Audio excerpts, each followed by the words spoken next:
Assalamualaikum warahmatullahi wabarakatuh. Untuk materi kali ini saya akan, mempresentasikan atau mengajarkan caranya untuk membuat tabel.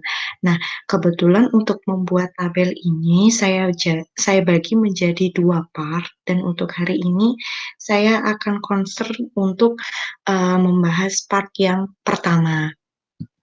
Nah, gini, untuk yang pertama, saya mau ngenalin nih, yang namanya tabel itu dia mempunyai komponen. Nah, komponennya itu apa aja sih? Yang pertama adalah kolom atau field, biasa dalam bahasa, perkomputeran gitu ya, kolom itu disebut dengan field. Nah, kemudian kan di sini ada kolom itu tahu ya, kolom itu yang vertikal seperti ini adalah kolom. Nah, kemudian untuk namanya, kode mata kuliah, kemudian nama mata kuliah, dan SKS ini adalah field name atau bahasa Indonesianya nama kolom, seperti itu. Nah, kemudian hal-hal yang mengisi kolom atau hal-hal yang mengisi field seperti ini, MKB0018, sistem basis data, SKS-nya 3, ini merupakan baris atau record, gitu ya. Nah, terus, kemudian untuk yang bawah ini sudah saya katakan ya tadi bahwa, nama kolom ini disebut juga sebagai field name atau nama kolom, atau biasanya kalau kalian buat tabel itu ada judul kolomnya, seperti itu. Nah, kemudian ini sains ya, jadi pada intinya, tabel itu terdiri dari beberapa komponen, yaitu kolom dan baris, field atau record. Nah, kolom ini dia memiliki judul kolom yang biasanya disebut dengan field name, itu intinya. Nah, kemudian yang selanjutnya struktur tabel, nah ini ya. Jadi ketika kita membuat sebuah tabel di PHP MyAdmin ya, ini contohnya saya. Nah, tabel itu dia memiliki tipe dan panjang data. Jadi KD traveler, nama traveler, alamat traveler, jenis kelamin, kode member, ini adalah sebuah nama kolom gitu. Nah, kemudian nama kolom ini sebelum diisikan oleh baris-baris tadi, ini ya. Jadi kita buat nama kolomnya ini dulu. Nah, sebelum diisi dengan baris gitu ya. Nah, ini didefinisikan dulu tipe dan panjang datanya. Nah, char, varchar, enum, char ini merupakan tipe. Terus yang ada di dalam kurung ada 5, ada 50, kemudian ada 50 lagi, ada 5. Ini adalah panjang data. Terkecuali untuk enum, enum di sini ada laki-laki dan perempuan. Ini artinya sebuah pilihan ya. Jadi enum itu adalah tipe data yang memungkinkan kita untuk memilih salah satunya, seperti itu. Nah, kemudian di dalam tabel ini selain dia punya tipe dan panjang data, tabel itu dia mempunyai constraint juga atau yang biasanya disebut dengan batasan. Jadi ada tabel dan ada batasannya gitu. Batasan di sini ya untuk membatasi dia itu fungsinya tuh sebagai apa gitu. Nah, beberapa tipe data pada MySQL, yang pertama itu adalah teks. Untuk tipe data yang tadi ini, yang char, varchar ini merupakan tipe data teks. Jadi tipe data teks itu memungkinkan tabel itu bisa menyimpan data dalam bentuk format teks atau string, begitu. Nah, string itu teks yang panjang gitu ya, jadi jangan bingung string atau cari di Google lah, string adalah gitu. Nah, kemudian yang selanjutnya adalah date. date ini memungkinkan sebuah baris itu dia bisa menyimpan dengan format tanggal, bulan, tahun, jam, menit, dan detik itu. Jadi, tanggal itu tidak disimpan dalam, bentuk teks, tetapi dalam bentuk bit, sehingga dia bisa diketahui ketika dia menyimpan 10 Oktober 2010, dia bisa dipanggil dengan, bulan Oktober atau tahun 2020. Nah, kemudian ada numerik. Numerik ini dia bisa menyimpan format angka atau sesuatu yang bisa dihitung. Jadi perlu diingat bahwa numerik itu dia menyimpan data angka dan angka tersebut sifatnya bisa dihitung. Jadi bukan angka seperti NIM, kalian tahu NIM atau nomor daftar kalian kan itu isinya nomor ya itu ya. Nah, itu disimpan dalam bentuk teks karena apa? Karena dia bukan sesuatu yang mau dihitung NIM itu. Iya.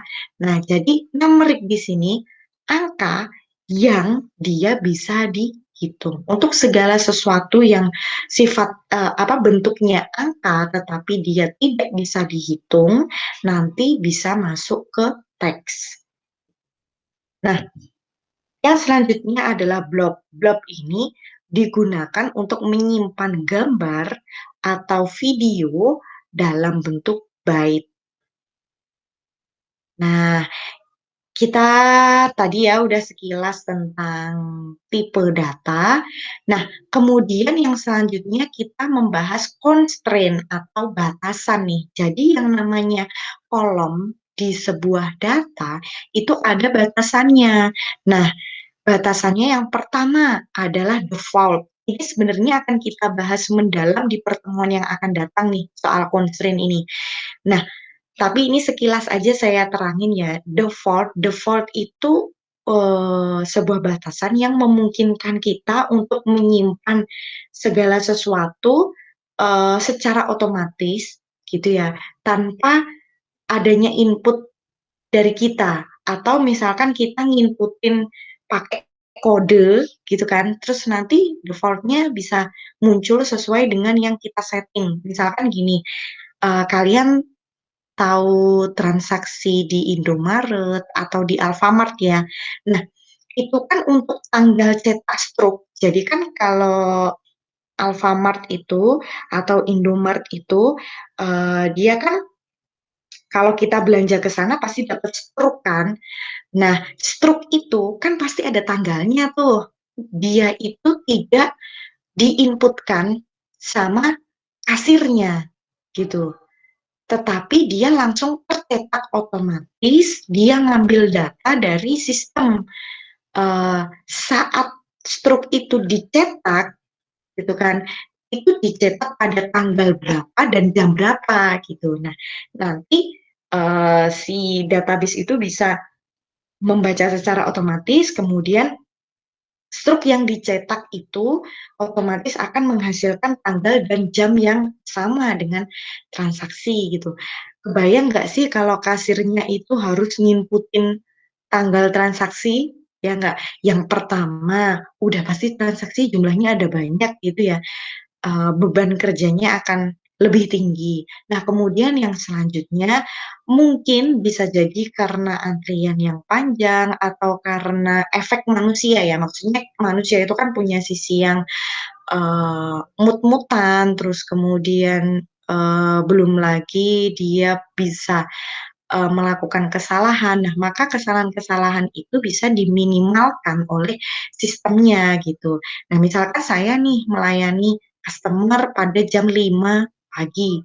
Kemudian karena kesalahan eee, saya nginputin di sistemnya jadi jam 5 sore. Nah, itu sudah lumayan fatal ya kalau di sistem transaksi, apalagi kalau tanggalnya beda. Ini udah tanggal 10 Oktober, tetapi ketika saya nginputin tanggal tadi masih 1 Oktober. Nah, itu udah jadi masalah lagi. Nah, untuk meminimalkan masalah-masalah itu bisa pakai default begitu. Nah, kemudian yang selanjutnya adalah not null. Not null ini adalah sebuah data yang tidak boleh kosong. Jadi kalau kalian kan pernah ngisi Google Form yang ada di materi saya sebelum-sebelumnya ya kan, evaluasi kita melalui Google Form. Nah, Google Form itu kan ada tanda bintangnya tuh, mana kolom yang wajib untuk diisi dan kalau tidak ada bintangnya nanti berarti boleh untuk tidak diisi. Nah, ketika nanti kolom yang ada bintangnya itu kita nggak isi, terus kita maksa untuk mengirim atau nge-save, itu pasti sistemnya nolak, iya nggak? Karena datanya itu harus diisi. Nah, model dari constraint itu ada yang memungkinkan seperti itu, yaitu not null ini. Jadi not null ini tuh tidak memperbolehkan kolom tersebut tidak diisi, gitu intinya. Nah, kemudian yang selanjutnya adalah primary key. Primary key ini merupakan kunci utama dari sebuah tabel ya. Jadi kalau misalkan kayak tadi, sebentar, saya back dulu. Nah, seperti ini yang struktur tabel ini kan ada kode traveler, nama traveler, alamat traveler, dan lain sebagainya. Nah, ini yang jadi primary key adalah kode traveler. Nah, biasanya ditandai dengan ini, kunci warna apa ya ini ya, emas ya, kunci warna emas seperti ini. Nah, primary key itu fungsinya dia tuh buat mengidentifikasi bahwa kolom tersebut itu adalah merupakan apa ya kayak kolom kunci yang nanti biasanya digunakan untuk hubungan antar tabel kayak gitu. Nah, kemudian yang selanjutnya tadi ada foreign key. Foreign key itu adalah apa ya kayak kunci atau kolom kunci seperti ini contohnya ya. Ini ada kode member, di sini ada apa namanya kunci warna silver. Jadi dia itu kolom yang merupakan turunan dari tabel induk gitu loh ceritanya. Jadi ini kan ada kode traveler dan lain sebagainya. Ini adalah tabel traveler. Nah, kemudian kita punya satu lagi tabel member.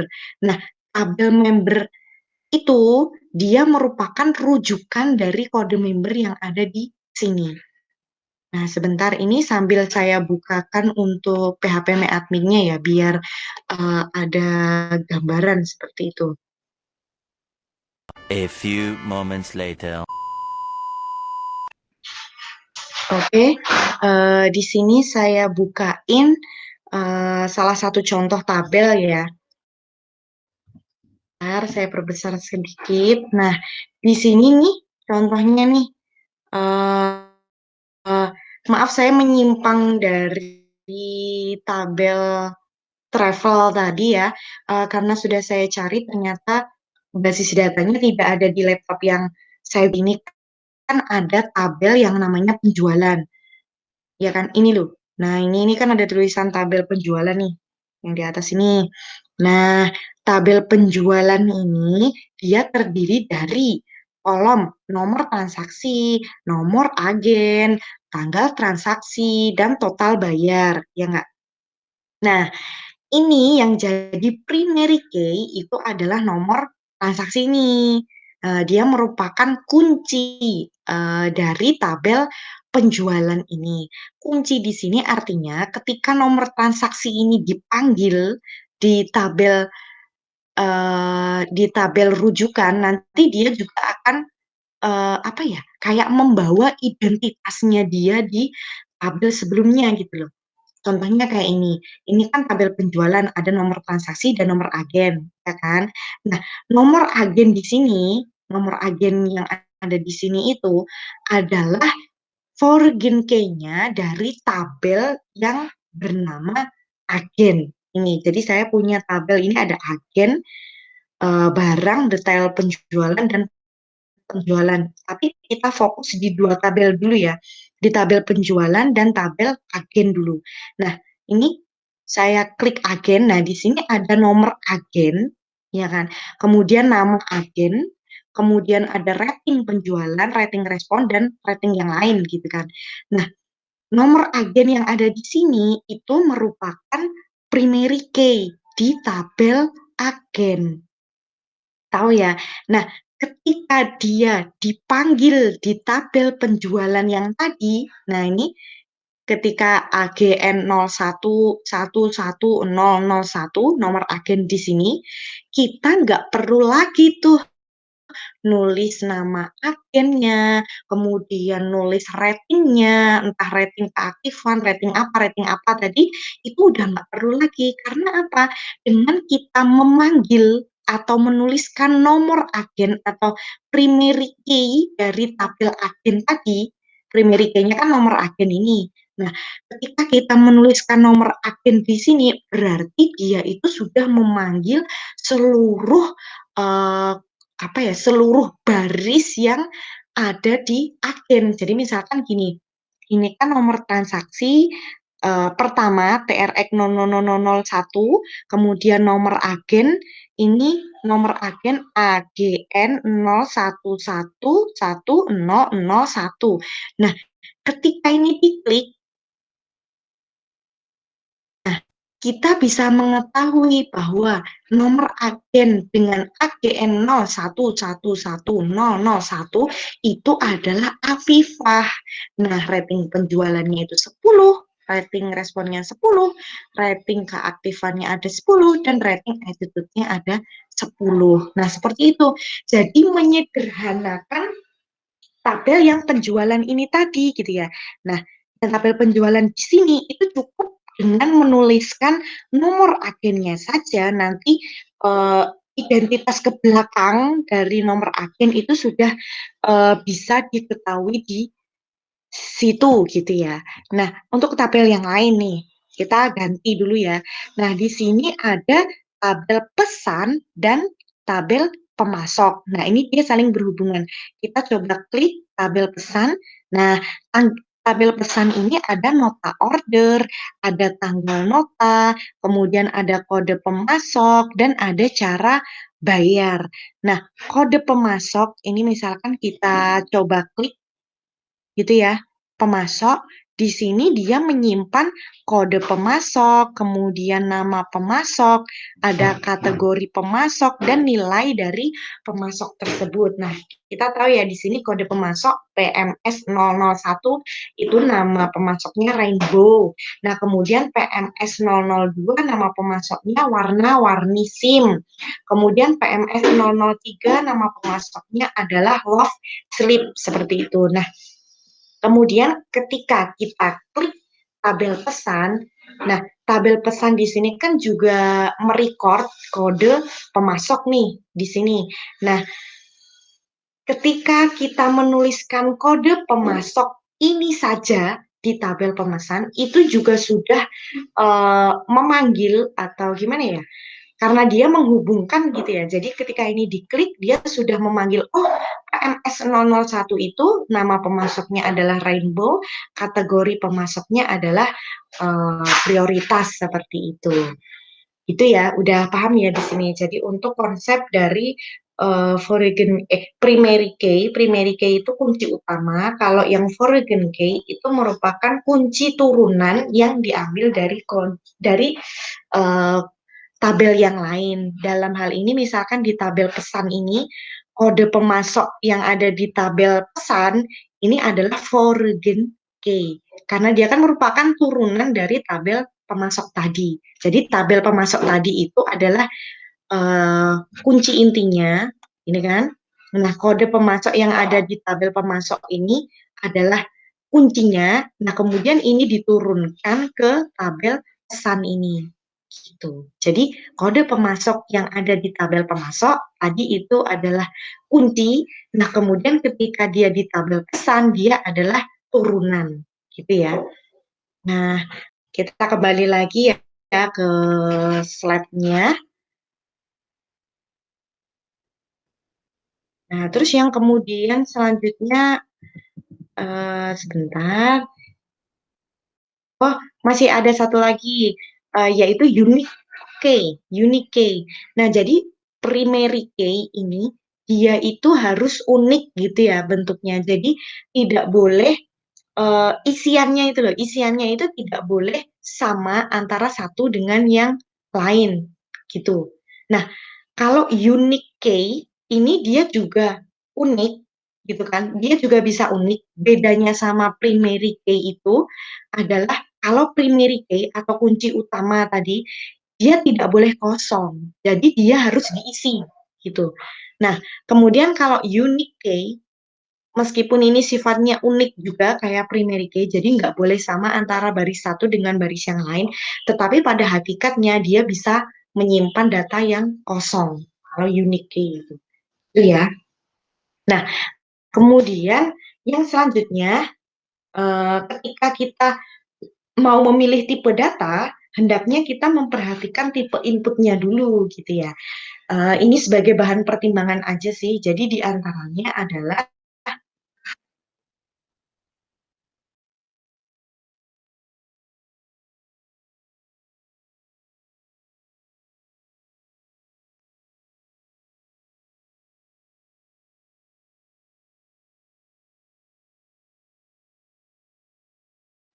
oke, uh, input teks itu adalah inputan yang mengharuskan kita ngetik sendiri ini ya contohnya ya untuk input teks kayak gini. Nah, kemudian combo box itu inputan yang mengharuskan kita scroll atau mencari, kemudian memilih salah satu. Nah, ini biasanya pakai enum tadi itu loh. Nah, ini bisa pakai enum. Karena kan ini pilihannya banyak, kemudian kita memilihnya cuma satu. Itu pun sama dengan option box. Option box ini inputan yang mengharuskan kita ngeklik salah satu yang kita pilih. Nah, ini contohnya ya, pilihan satu, pilihan dua, atau pilihan tiga. Nah, ini di sini kita apa namanya sama kayak combo box, cuman bedanya dari segi tampilan aja. Kalau option box ini dia milihnya ngeklik gitu ya, ngasih tanda di lingkaran ini, tetapi kalau yang combo box itu bukan seperti itu. Dia milih dengan cara nge-scroll seperti ini. Nah, kemudian kalau checklist itu inputan yang memungkinkan kita memilih jawaban lebih dari satu. Contohnya seperti ini. Itu. Jadi seperti biasanya hobi, terus kemudian peminatan, ketertarikan, seperti itu ya biasanya kan kita bisa memilih lebih dari satu gitu. Beda kalau urusan memilih program studi ya. Kalau memilih program studi kan jelas cuman satu ya, karena nggak mungkin dong ada mahasiswa yang dia ada di dua prodi kecuali memang memungkinkan untuk ada aturannya gitu ya, maksudnya memungkinkan untuk itu gitu. Tapi kalau misalkan belum memungkinkan ya berarti pakainya combo box atau option box seperti ini. Gitu. Nah, terus kemudian yang selanjutnya adalah nah, membuat tabel. Ini ya intinya. Jadi, saya merujuk ke materi yang sebelumnya. Materi yang sebelumnya itu kan kita membreakdown beberapa data gitu ya, beberapa data yang ada di KRS mahasiswa. Untuk teman-teman yang mungkin baru aja masuk ke mata kuliah sistem basis data, bisa dicek kembali rekaman-rekaman saya yang sebelumnya ya. Nah, data fakultas di sini kemarin yang pertama kita fokusnya di gambar yang ini dulu. Jadi ilustrasi data fakultas itu adalah sebentar adalah kode fakultas. Ini ya ada kode fakultas. Nah, kemudian sebentar. Nah, ada kode fakultas di sini. Nah, kemudian ada nama fakultas, ada alamat fakultas, ada nama dekan, dan nama wakil dekan. Nah, di sini strukturnya adalah ini ya, ada kode fakultas. Nah, untuk membuat tabel atau kolom semuanya ya, untuk membuat basis data, tabel, nama, kolom, itu nggak boleh ada spasi gitu ya. Jadi kalaupun kata-katanya memang harus dipisah, maka gunakan underscore seperti ini, gitu ya.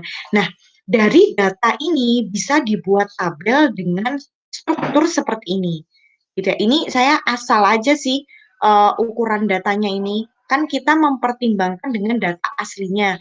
Misalkan gini, ini kan ada varchar 5, ya kan? Terus kemudian isian datanya ini cuma 3. Itu nggak apa-apa karena jumlahnya tidak terlalu jauh antara 3 dan 5 gitu.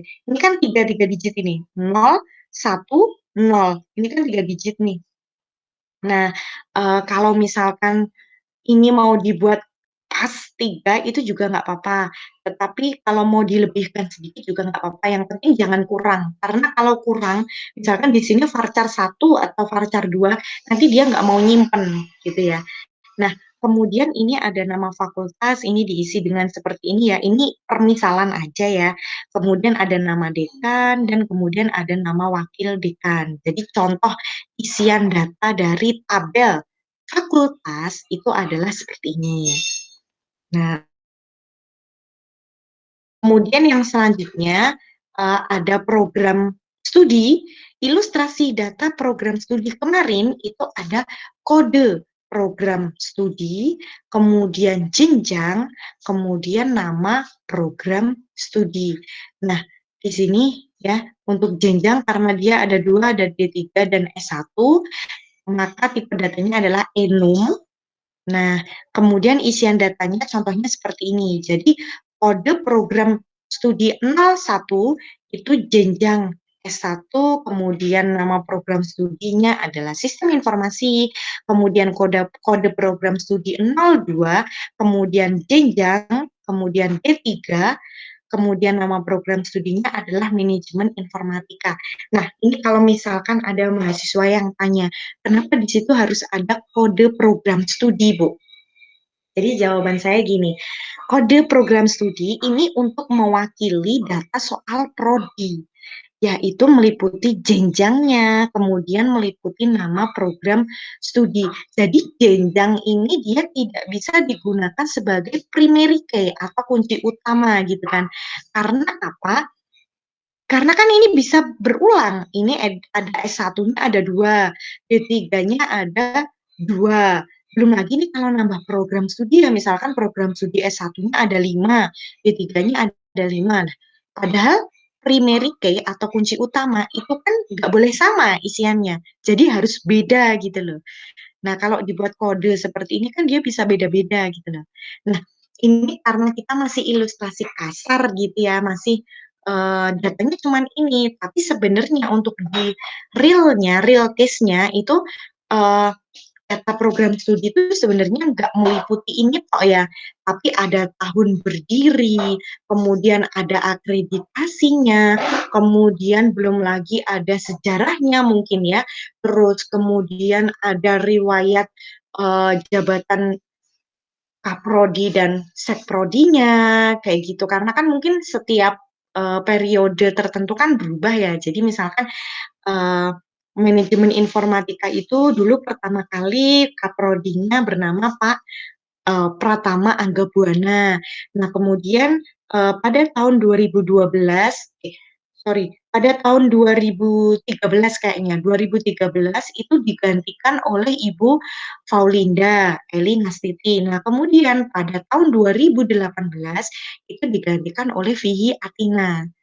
Nah, kayak gitu. Jadi ada periodenya seperti itu ya. Nah, mungkin bisa jadi data prodi ini juga terhubung dengan uh, tabel riwayat-riwayat tentang prodi itu sendiri gitu. Nah, sehingga dia membutuhkan kode program studi di sini karena satu-satunya yang bisa dibuat berbeda itu adalah kode di sini.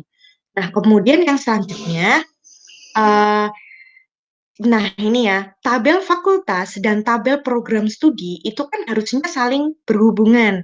Nah, lalu bagaimana caranya menghubungkan mereka? Nah, gini, kode program studi yang ada di UDB itu kan nggak mungkin cuman SIMITK sama TI ya, karena kan prodi di UDB itu ada banyak banget. Nah, Kemudian program studi yang ada di sini itu harusnya dihubungkan dengan fakultas, ya nggak?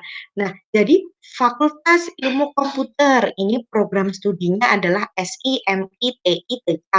Nah, kemudian Fakultas Ilmu Kesehatan nanti bisa jadi program studinya RMIK, kebidanan, farmasi, dan lain sebagainya gitu ya.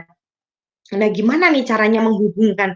Jadi biar manajemen informatika ini dia ada dia adalah miliknya atau berhubungan dengan Fakultas Ilmu Komputer saja, tidak perlu berhubungan dengan Fakultas Ilmu Kesehatan gitu. Karena kan bukan prodi Fakultas Ilmu Kesehatan. Nah, caranya adalah seperti ini.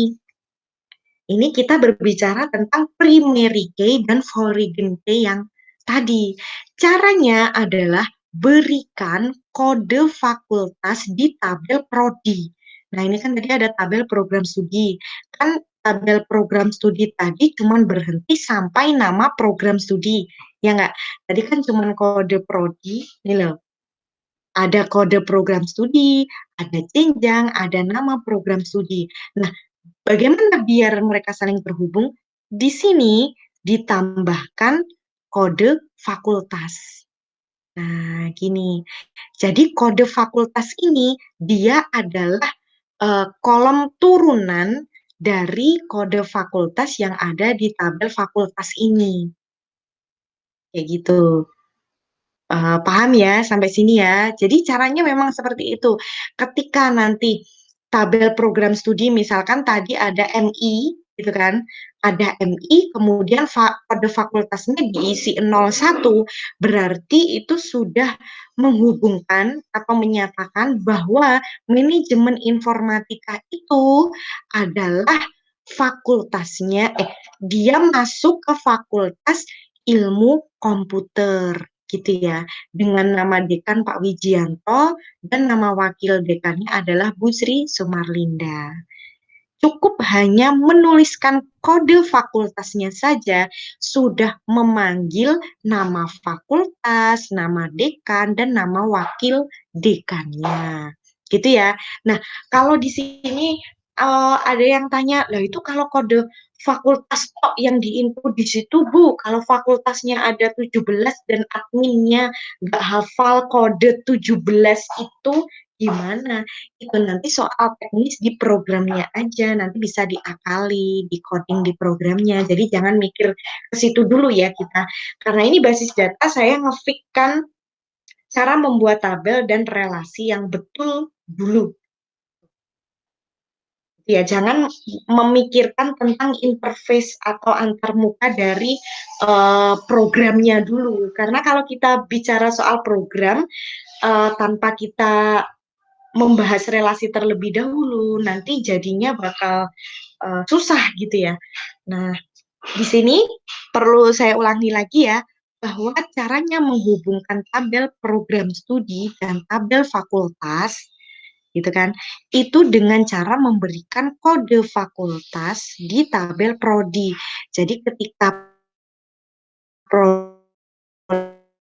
ketika dan kode fakultasnya ini diinputkan dengan 01 itu sudah menyatakan bahwa manajemen informatika itu adalah bagian dari Fakultas Ilmu Komputer, gitu ya.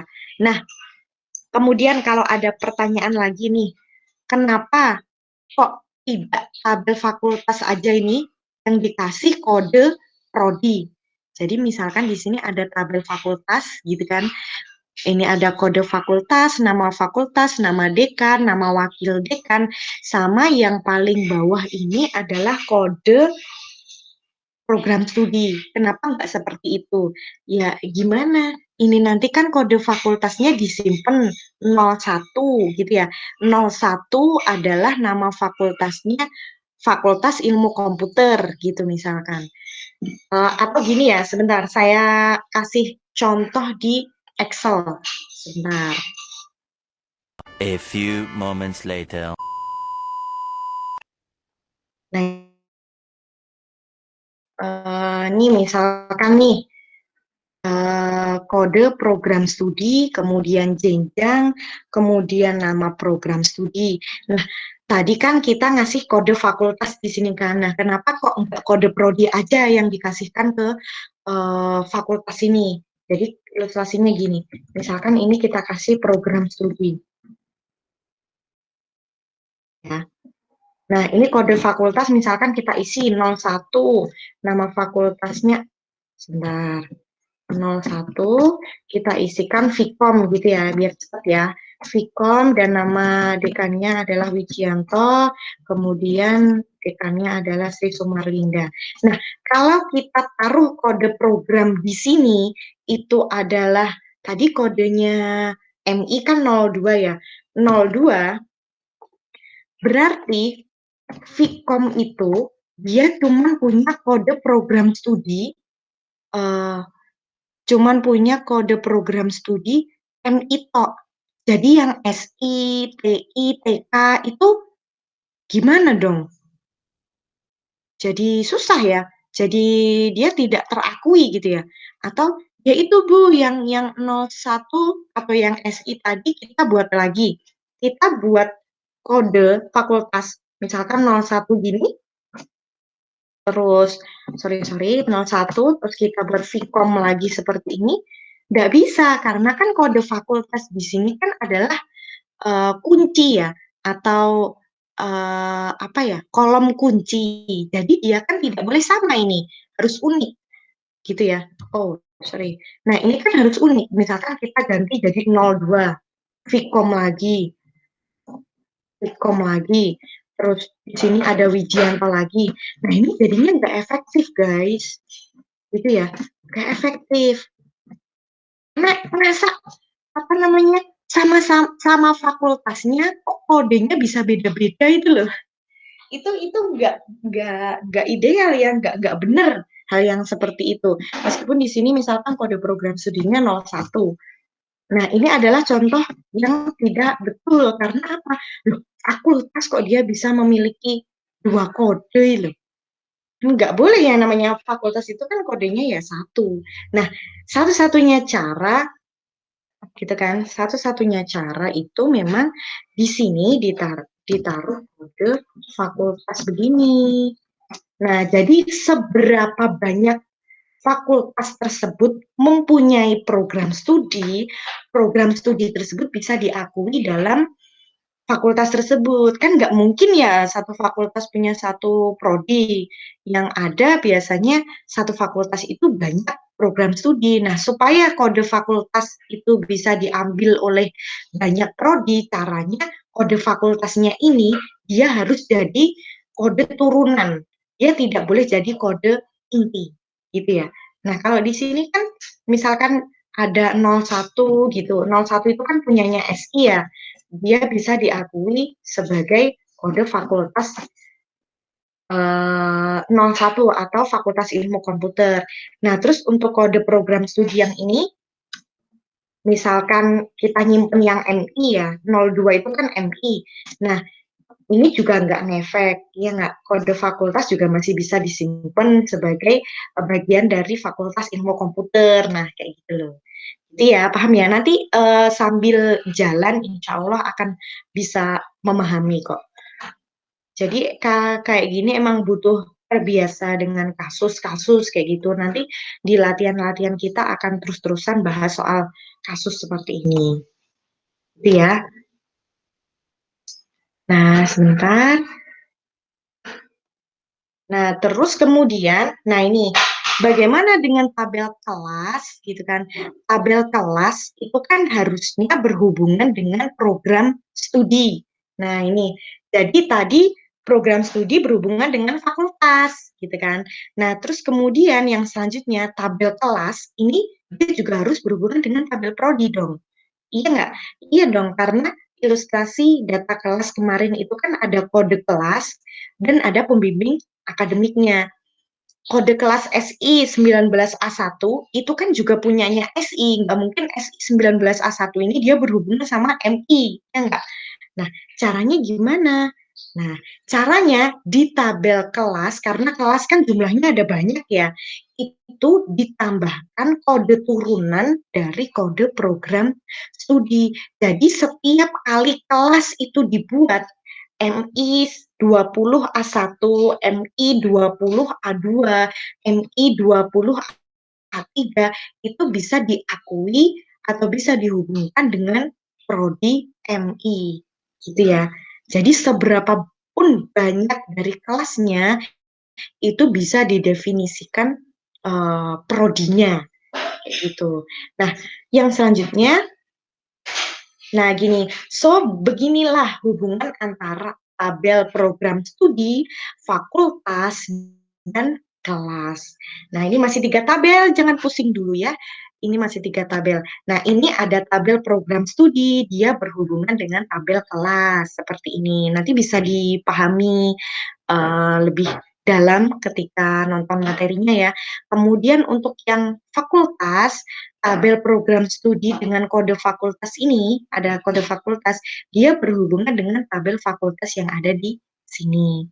Nah, gini, tabel program studi, kode program studi ini adalah kunci utama, ya kan?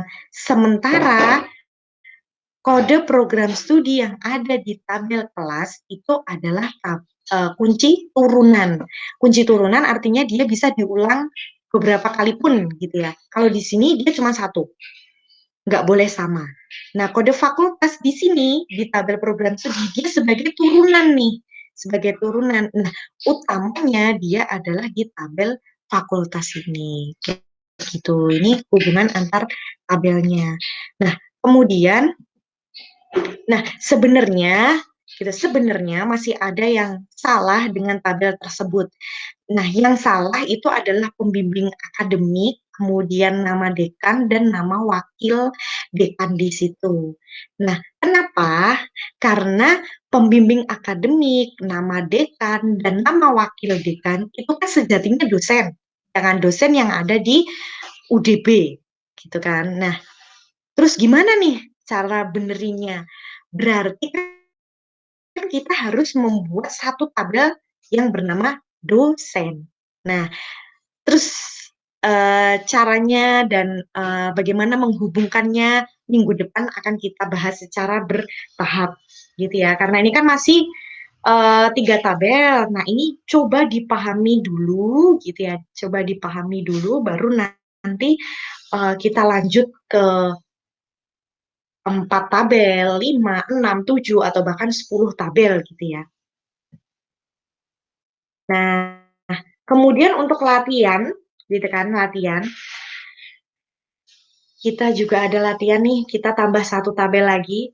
Jadi tadi itu kan saya sudah membuat hubungan antara tabel fakultas, program studi, dan kelas. Nah, selanjutnya yang berhubungan lagi itu adalah tabel mahasiswa. Ya nggak? Tabel mahasiswa itu kan dia punya apa? Dia punya kelas dong, ya nggak? Dia punya kelas. Nah, ini gimana nih caranya menghubungkan gitu? Tuliskan contoh isian data mahasiswa dan gambarkan hubungan antara antar tabelnya. Nah, ini saya ingatkan kembali bahwa kemarin itu identitas mahasiswa itu ada ini. Ini untuk tulisan dan lain sebagainya ini bisa dikosongin aja ya. Jadi kita memperingkas contoh latihan kita. Di sini ada NIM, nama mahasiswa, alamat, dan tanggal lahir saja. Nah, kemudian latihan yang kedua, selain itu, gitu kan, yang berhubungan dengan tabel fakultas dan tabel program studi adalah mata kuliah. Tuliskan contoh isian data mata kuliah dan gambarkan hubungan antar tabelnya, gitu. Nah, sebentar, saya mau jelasin ini dulu ya. Jadi gini guys, ini tabel kelas. Tabel kelas itu kan dia sudah berelasi dengan atau berhubungan dengan kode program studi.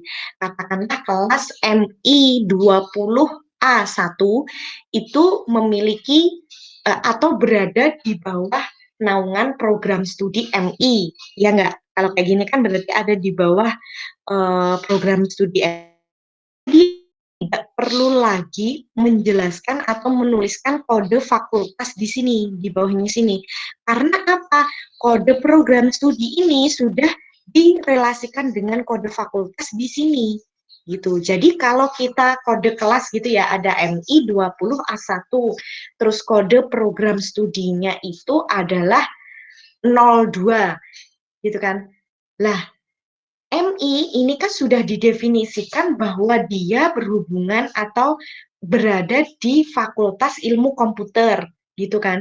Jadi di sini sudah tidak perlu lagi dituliskan kode fakultas ya, karena itu apa ya, redundansi data namanya. Redundansi data itu pengulangan atau pembuatan data sampah gitulah.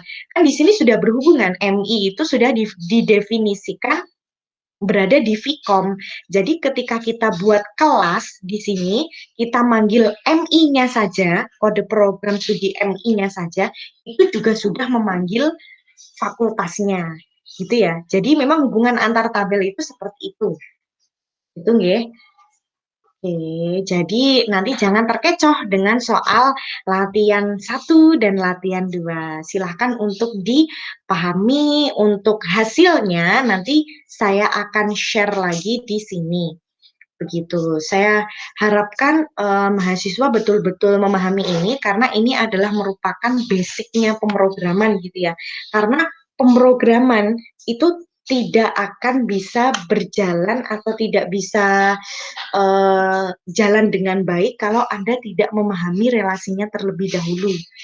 Ya, jadi uh, ini baru sekian tabel, silahkan nanti dikerjakan latihan 1 dan latihan 2, hasilnya nanti akan saya bahas di pertemuan yang akan datang. Itu sekian materi dari saya, kurang lebihnya saya mohon maaf. Assalamualaikum warahmatullahi wabarakatuh.